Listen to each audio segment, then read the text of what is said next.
Sveiki Bernardinų skaitytojai ir žiūrovai. Aš žurnalistas Tomas Kemzūra, jūsų ekranuose laida Aktualijų kompasas. Ją remia Medijų rėmimo fondas, o visų kitų laidų įrašus galite rasti portalo Mediatekoje. Seimo narys priklausomybių prevencijos komisijos pirmininkas profesorius Saulius Čaplinskas siūlo nuo lapkričio uždrausti vienkartines elektroninės cigaretes. Šiandien jis mūsų pašnekovas. Labadiena, ponė Čaplinskai. Sveiki. Pamačius tokį siūlymą iš karto kyla klausimas, tai kodėl tik tai vienkartinės? Na, jeigu būtų mano valia, tai aš turbūt norėčiau, kad būtų nelegalios apskritai visos cigaretės, tame tarpe ir konvencinės, tame tarpe ir daugkartinės elektroninės cigaretės, ir kaitinamasis tabakas, ir galų gale visokie maišeliai, snusai ir panašiai.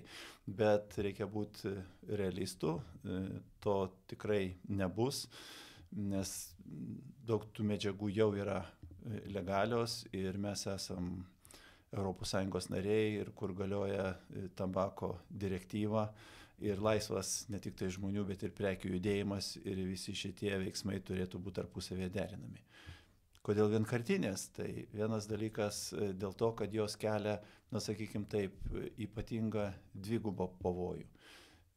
Mane labiausiai jaudina ir domina, aišku, tas pavojus, kurį jos kelia sveikatai, ypač vaikų ir paauglių sveikatai, nes šitos vienkartinės elektroninės cigaretės yra palyginti pigios, arba netgi labai pigios, galima būtų pasakyti, jeigu kainuoja 5-6 ar priklausomai nuo to, kokios galbūt rinkoje eurus, ir jos yra bene 2 ar 3 kartus pigesnės už 20 cigarečių pakelį. O išpūsti jas galima iki, jeigu neklystu, iki 3000 ar netgi 9000 kartų ir iš esmės tai prilygsta 300 cigarečių. Jau minėjau, kaina palyginti yra daug žemesnė. Tai viena, na, o antra, jos paprastai per savaitę ar po savaitės yra išmetamos. Ir įsivaizduokit pasauliniu mastu, kokie didžiuliai kiekiai šitos plasmasės su elektroniniam, su ličio baterijom yra išmetami ir patenka į aplinką, į gamtą, į atliekų tvarkymo įmonės. Ir ne veltui yra daroma prielaida, kad galbūt tie gaisrai, kurie kilo Lietuvoje, jau žinom, eiliai ir geografiškai visoje eiliai atliekų pertvarkymo įmonių galbūt galėjo susijęs su elektroninėm cigaretėm, kurios ir buvo tuose atliekose. Kai kurios šalis tai jau yra dokumentavę ir konstatuoja, kad gaisro priežastis būtent ir buvo tos, išmestos vienkartinės elektroninės cigaretės. Kuo jos skiriasi nuo daugkartinių? Tai pirmiausiai ličio baterijos apsauga ten yra daug silpnesnė, o jeigu dar bandoma jas krapštyti, jeigu bandoma vienkartinės padaryti daugkartinėm, papildyti, sakysim, skystį, tai tuomet tikimybė, kad jos perkais ir ypač jeigu jos bus suspaustos, o atliekose jos yra suspaustos, yra labai didelė. Tai vertinant visą tai ir nekiek nebejoju, kad kuo toliau, tuo daugiau bus einama griežtesnė linkme, būtent reguliacijoje apskritai visų elektroninių cigarečių, bet ypač vienkartinių elektroninių cigarečių. Ir konkrečiai Belgija ir Prancūzija jau priėmė teisės aktus ir suderinus Europos komisiją draudžiančius šitų prietaisų prekybą jų šalyse. Panašia linkme eina ir kitų šalių, ir Airija, ir Vokietija, ir manau, kad mes Lietuvoje taip pat turėtume į to keliu ir nebūt paskutiniai, kurie prisijungiam prie šitos sveikesnės iniciatyvos. Kokie dar yra šių vienkartinių cigarečių šalutiniai poveikiai? Aš pradėčiau gal kiek iš toliau. Ir berods jokiam interviu dar išsamiau nediskutavau šitam kontekste apie žalos mažinimo koncepciją.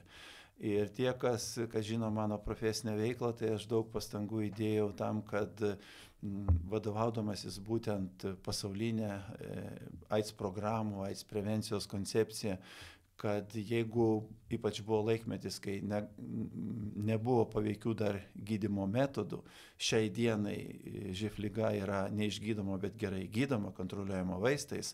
Ir kai buvo neaišku, ką daryti, kaip paskatinti žmonės, kad jie, pirmiausiai, aišku, neužsikrėstų. Jeigu užsikrėtę žmonės nebijotų kreiptis į medikus, tai ir buvo išvystyta ta žalos mažinimo koncepcija. Jeigu trumpai šnekant, jeigu aišku, kad narkotikus vartojantis žmogus neatsisakys narkotikų, tai bent kad vartotų kuo mažiau žalingai organizmui. Jeigu vis tiek turės nesaugius lytinius santykius, tai bent kad jie būtų kažkiek tai saugesni, kad bent jie būtų apsaugoti. Tai ir jau tada aš sakiau, kad labai svarbu, kad žalos mažinimo priemonės, žalos mažinimo koncepcija, kad nesukeltų didesnės žalos už tą žalą, kurią mes bandom šitų priemonių pagalba sumažinti. Tai žiūrėkit, kas dabar atsitiko, kai eina kalba apie tabaką. Visi užtruko 50-70 galbūt metų žmonijai suvokti apie tą konvencinio tabako tikrai didelę žalą mūsų sveikatai. Jūs esat pakankamai jaunas, turbūt neatsimenat, kad lėktuvuose buvo rūkoma. Atsimenat?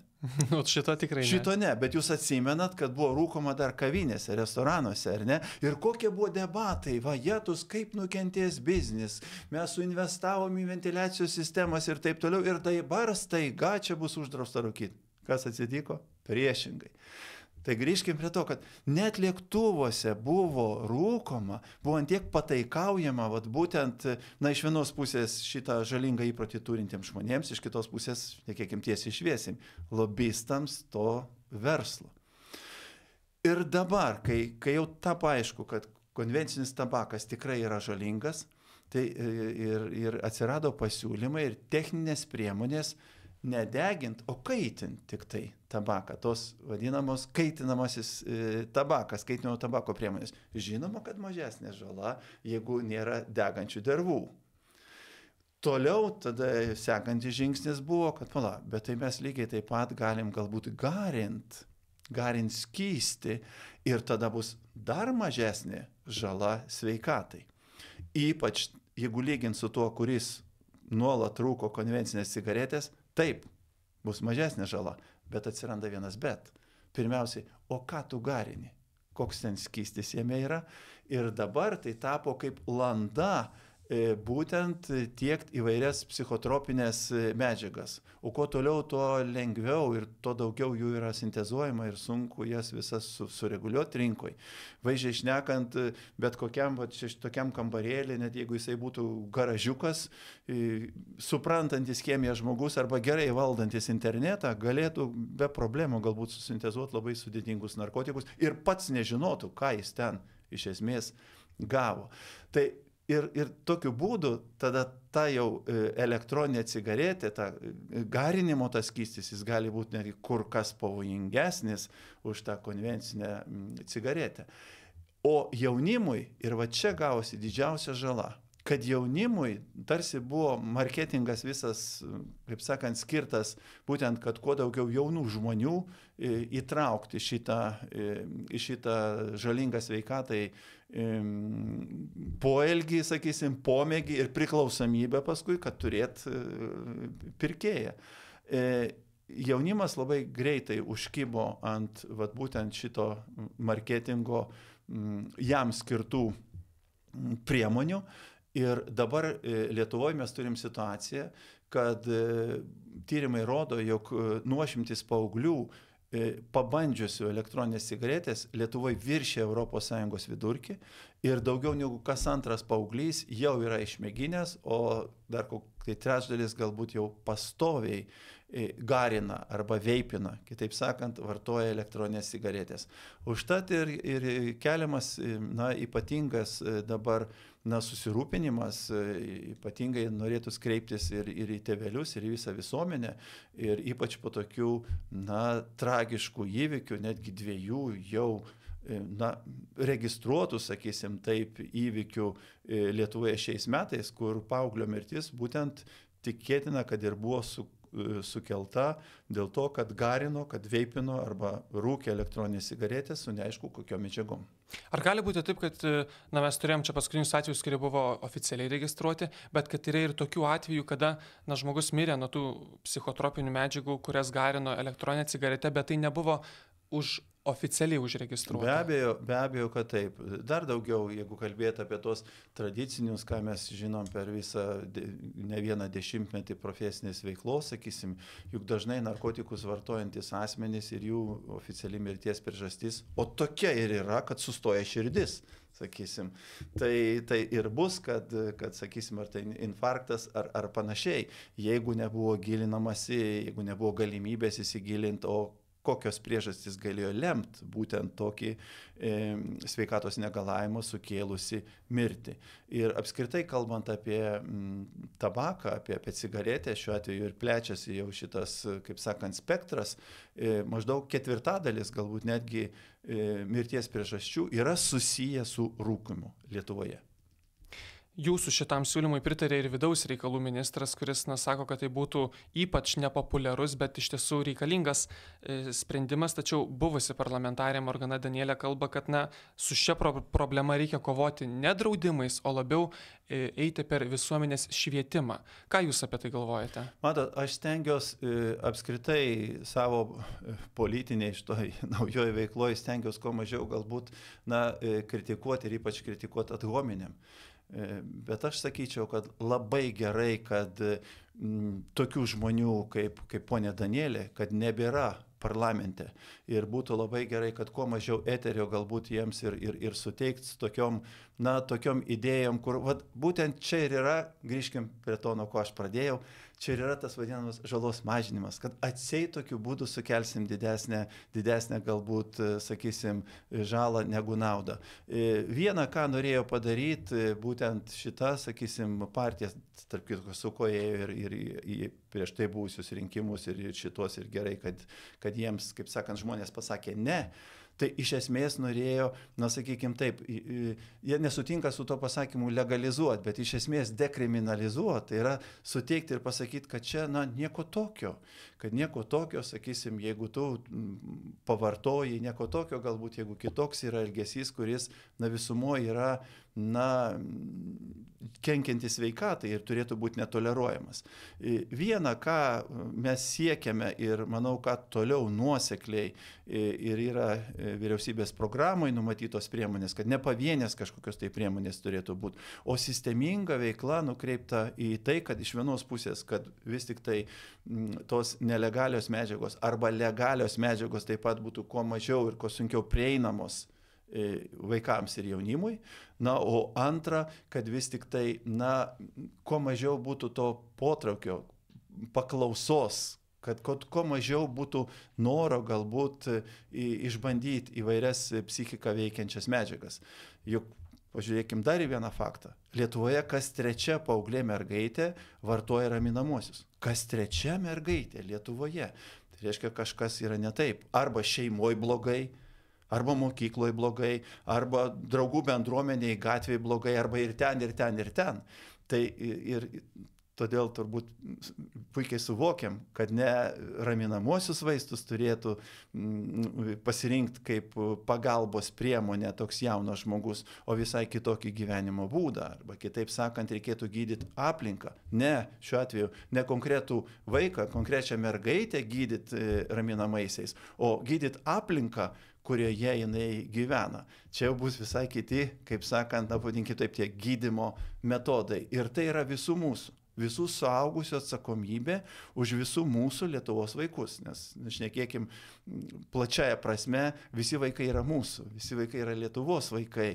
Ir neturėtume mes, abejingi būti, sakysim, ne tik tai, kad savo vaikų ateičiai, bet ir kaimyno, giminaičio, sakysim, ar apskritai vaikų, draugų ateičiai. Ir va čia ir prieinam prie tos kitos idėjos, ką aš ir bandau bent jau pasiūlyti ir žiūrėti, kokia būtų reakcija, kad tam, kad paklausa būtų mažesnė, kad jaunimas nenorėtų garinti, veipinti ar vartoti raminamosius, ar dabar populiarūs tampa įvairūs snufai, įvairūs tie maišeliai, kur dar didesnis pavojus gali būti, kur atrodytų irgi, kad mažesnė žala galbūt sukels negu garinimas, kur gali būti galbūt dar didesnis pavojus. Tai va, tik tai bendraudami kartu su vaikais, su jaunimu, su jų organizacijom, su tėvais, su mokykla, su treneriais, su būrelių vadovais, galėtume galbūt ir rasti būdą, kaip paskatinti vaikus, kad neįnyktų jie į šitą kenksmingą sveikatai elgseną, o čia tik tai patys jie ir galėtų galbūt būti ambasadoriai, kur ir pasiūlyti, kas jų manimų būtų efektyviausia. Kaip pasiekti taip, kad jeigu vienas tik tai vaikas, vienas paauglys norės išsiskirti iš savo draugų rato, ar ne? Pasirodyti kietu. Pasirodyti kietu gali būti ko gero sudėtinga, ar ne? Bet jeigu atsiras daugiau ir jeigu šitam draugų rate bus kieta būti kitokiam, būtent, sakysim, ar ten sportuoti, ar gerai mokytis, ar dar ką nors, ar nesikeikti, ypač rusiškai keiksmažodžiais, ar dar kaip nors, tai galbūt tada ir kiti jau pasitemps prie šito to naujo, sakykim, taip, elgsenos brandolio. Ir va čia ir norėtų kreiptis ir su jūsų pagalba į jaunimą, į vairias organizacijas, į mokyklas ir panašiai, kad galbūt galėtume ir sukurti kažkokią tai idėją, kažkokį tai konkursą ar kažką tai tokio, sakysim, bedūmės klasės. O kaip tai įgyvendinti jau turėtų pasakyti patys vaikai. Mes suaugę turėtume galvoti, kaip jos už tai pagerbti, kaip kad jie gautų kažką atgal, kažkokį tai paskatinimą ar apdovanojimą. Manau, kad šita antra dalis nebūtų mums sudėtinga. Tai va, jūs kaip tik ir siūlot organizuoti tos klasės bedūmų konkursus ir steigti priklausomybių prevencijų klases. Tai kaip jūs dabar įsivaizduotumėt jų veiklas? Dėl klasės, bedūmės klasės, tai kaip ir apšnekėjom, galbūt maždaug aš laukiu idėjų ir pasiūlymų. Galime čia su jumis prifantazuoti, prišnekėti, ko tik nori, bet jeigu tai neveiks, tai bus tuščias reikalas. O dabar, kai kalbam apie priklausomybių prevencijos klases, tai turime omeny, kad mokyklos yra labai skirtingose situacijose. Vienos yra labai perpildytos, turi mažai patalpų, kitos galbūt turi daugiau patalpų. Ten, kur yra galimybė, kur daugiau patalpų, tai mano supratimo iš vis būtų idealu galbūt toj vietoj turėti daugiau metodinės medžiagos, daugiau vaizdinės medžiagos, turėti aišku vieną ar kitą pedagogą ir ypač visuomenės sveikatos specialistą dirbantį mokykloje, kuris būtų sukaupęs tą metodinę medžiagą, kuris įtaigiai, vaizdžiai galėtų vaikams papasakoti apie šitos dalykus. Nors bendraja prasme aš nuolat pabrėžiu, kad grįžtant prie mano ankstesnės veiklos, sakydavau, kad efektyviausia AIDS prevencija yra ne kalbėti apie AIDS, o kalbėti apie elgesį visai kitokį, kuris ir apsaugos nuo to. Tai lygiai taip pat čia būtų.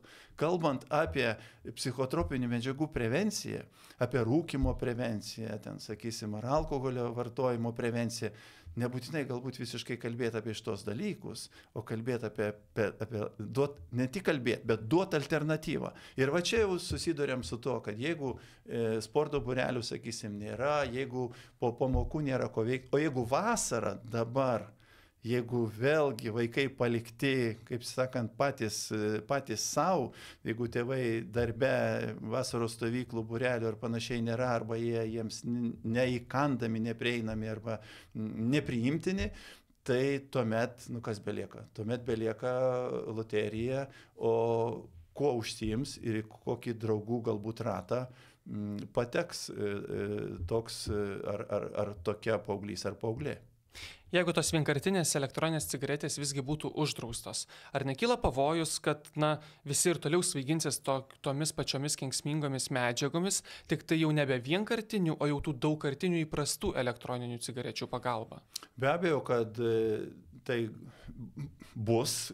Nebus taip, kad dingtų iš karto tos tiek vienkartinės, tiek daugkartinės elektroninės cigaretės, bet svarbiausia, kad bus aiškiai pasiųsta žinia ne tik tai paaugliams, bet ir jų tėvams. Juk dabar dėja susidarė tokia situacija, kad ne vienas tėvas ar mama netgi patys perka tą daugkartinę elektroninės cigaretės, na sakykime taip, tą įrenginį, kuris yra pakankamai brangus, tam, kad atseit vaikas, na, vartotų mažiau žalingą medžiagą arba mažiau žalingų būdų. Tai tokiu būdu mes ir paaiškinam, kad tai yra labai didelė klaida. Tuose skysčiuose, kurie yra pilami į elektroninės cigaretės, nikotino koncentracija gali būti, na, ypač didelė, kai kur net skaičiau, kad gali būti net ir 20 kartų didesnė negu įprastose cigaretėse. Ką toks nikotino kiekis reiškia žmogaus organizmui? Na, mes ką tik prieš laidą kaip tik ir pajuokavom su gerbiamu Vytautu Markevičium, kuris kaip pavyzdį pateikė, kaip dirbdamas mokykloje, jisai ir siūlydavo, kad jeigu jau rūkai, tai rūky geriau pakelio, geriau ir pusantro galbūt per dieną. Tuo norėdamas ir pabrėžti ir pasakyti, kad tada tikrai pajusi poveikį, tą žalingą poveikį. Nes pradžioj po vienos cigaretės dažnai galbūt kiti nesupranta, kad ir atrodo, kad čia nieko tokio. Na, geriausiu atveju galbūt nepatinka arba kam nors galbūt supykina ar panašiai. O šiaip, jeigu trumpai šnekant, tai nikotinas veikia ir ta koncentracija gali būti labai skirtinga. Jūs teisingai paminėjot, kad neaišku, kiek ten jos gali būti, tos medžiagos, viena, o antra, kad kiekvienam žmogui ir ypač vaikui tas poveikis, tas koncentracijos kiekis gali būti irgi vienam mažesnis, sukels jau daug didesnį efektą negu kitam. Tai pirmiausiai pakenkia ir nervų sistemą, ir širdies ir kraujagyslių sistemą, o jeigu labai jau didelis bus kiekis, tai netgi gali baigtis koma, traukuliais, mirtim. Ir čia mes prieinam dar prie kito, vėlgi, to vadinamo žalos mažinimo koncepto, kur siūloma, kad tai gal tada netgi negarint, o galima paprasčiausiai vartoti maišelį su medžiaga, kurį įsidedi ten po liežuvį ar už žandų ar panašiai. Tie vadinami snasai, taip, kur atrodo, kai kam tada atrodo, kad čia dar saugiau, kad čia dar kieta, gali būti įvairūs skoniai ir taip toliau. Ir paslėpti tokią medžiagą yra labai lengva tada ir ne visi supras, ar tėvai, ar pedagogai, kas tai per medžiaga. Nekalbant apie tai, kad įvairūs saldainiukai, guminukai taip pat jau yra su šitom narkotinėm medžiagom. Bet pavyzdžiui, snasai, jie juk Lietuvoje nėra legalūs. Taip, bet daug kas nežino apie juos. Vienas dalykas, o antras dalykas, tai reikia irgi atitinkamai, kas ir numatyta yra rudens sesijoje, kad reikia patobulinti, reikia koreguoti kai kurios tabako ir alkoholio kontrolės įstatymo punktus. Jūs uždavėt klausimą pradžioje nuo vienkartinių cigarečių, net apibrėžimo nėra teisinio, dar reikia teisinti aiškiai, ką reiškia ta vienkartinė elektroninė cigaretė, atitinkamai, ką reiškia įvairūs tie snasai ir taip toliau. Tai viena, ko mes turėtume visi kartu siekti, kad iš vienos pusės, kad būtų aiški teisinė bazė, iš kitos pusės, kad būtų tokiu būdu būtų siunčiama aiški žinutė visuomeniai. Ir pirmiausiai, sakyčiau, tėvams, kad galėtų tada ir aiškiai grįžkim prie to, nuo ko pradėjom, kad dabar aiški teisinė bazė yra. Kavinėse, restoranuose, lėktuvuose nerūkoma. Tai čia atitinkamai, kad būtų pretekstas ir galimybė atitinkamai tada ir diskutuoti vieniems su kitais, tame tarpe su vaikais ir jaunimu, kodėl toks elgesys yra, sakykime taip, nelegalus, kodėl jisai turėtų būti netoleruojamas, nepriimtinas ir nemadingas. O čia vėl labai sudėtingas klausimas, kad kai jau tapo mada, tai turbūt jūs sutiksit su manim, kad yra tik vienas kelias kovoti su mada. Bandyti ją išstumti kitą madą, o tai nėra taip paprasta ir tam reikia laiko. Turbūt nebus tokios mados, kad čia valgysim dabar visi morkas ar daržovės ar dar ką nors. Bet daliai, kaip sakant, žmonių ir aš kiek žinau vis didesniai ir didesniai daliai, tai tampa madinga. Mes pokalbio metu šiek tiek palėtėme tai, kad elektroninės cigaretės, jos atsirado, buvo sukurtos kaip alternatyva toms įprastoms cigaretėms ir tiems žmonėms, kurie nori rūkyti. Ar tai pasiteisino? Pristatytos. Aš norėčiau pasakyti, kad buvo taip pristatytos. O ar tai buvo sukurtos ar ne, kitas klausimas. Manau, kad Kiek aš žinau, bent jau visa eilė elektroninių cigarečių pradžioj kompanijų nepriklausė tabako kompanijom. Paskui jos tik tai jas perpirko ir suprato, kokia čia, kaip sakant, gali būti dar landa šitoj vietoj.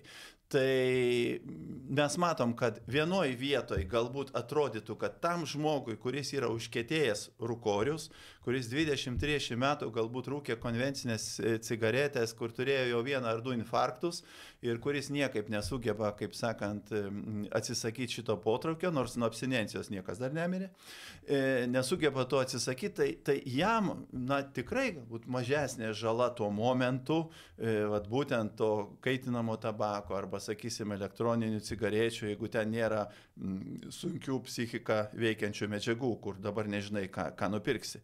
Bet tam žmogui, kuris to nebandė dar, tai be abejo yra labai didelė žala. Ir tokiu būdu jau čia yra žalos sukelimas, o ne žalos mažinimas. Ir dabar mes jau turim visą augančią naują kartą paauglių priklausomų nuo nikotino, kurie nėra rūkę cigarečių. Taip, būtent dėl elektroninių cigarečių, arba kuo toliau, to daugiau bus dėl tų snusų taip pat. Pačioje šitų elektroninių cigarečių atsiradimo pradžioje, bent jau narkotinės tos visos įvairios medžiagos, jos nebuvo naudojamos išvis, arba bent jau jeigu buvo naudojamos, tai netokiu mastu, kokiu yra dabar. Kaip jums atrodo, galbūt tai yra mūsų visuomenės problema, kad mes tiesiog norime svaigintis? Čia turbūt yra 2 dalykai. Viena, ne tik mūsų, o visų visuomenių turbūt, žmogaus prigimties galbūt dalykas yra, kalbėti apie svaiginimąsi, vėlgi skirtingos priežastys, kartais galbūt kai kam reikia daugiau drąsos, kitiems galbūt reikia nusiraminti ar panašiai. Čia įvairios tos gali būti, tos vidinės motyvacijos. Dar kita motyvacija gali būti nesiskirti nuo draugų ir panašiai. Tai čia, kaip sakant, viena medalio pusė, jinai turbūt yra, buvo ir bus, tik tai grįžtam vėl prie to paties, svarbu kokia aplinka, ar sveika aplinka, kuri veda į kitus dalykus, ar priešingai toksiška aplinka, kuri ir skatina ieškoti kažkokių tai kitų būdų. Ne bendravimo, ne knygų, ne teatro galbūt, ne sporto būrelių, ne dar kažko tokio, o būtent ne fizinės veiklos, o tokių dalykų. Bet kitas klausimas, kad pramonė gan greitai suprato, kaip sakant, kaip galima šitą naują technologinį žingsnį išnaudot, bet lygiai taip pat ir ta nelegali pramonė, ta, kaip sakant, nežinau, narkomafija ar kaip pavadinti, nesvarbu, arba pavieniai paprasčiausiai, kurie nori lengvų pinigų, atrodytų lengvų pinigų ar ne, bet kokią sąskaitą, jie greitai suprato, kad kaip galima šitą naują garinimo technologiją, pavadinkim taip, labai paprastai išnaudot ir patiekt kažkokias tai savo pagamintas ar savo kažkur įsigytas, kur labai didelį viršpelniai yra medžiagas tokiam būdui pristatyti. Ir dabar įvertinant, o pasaulis yra labai dinamiškas.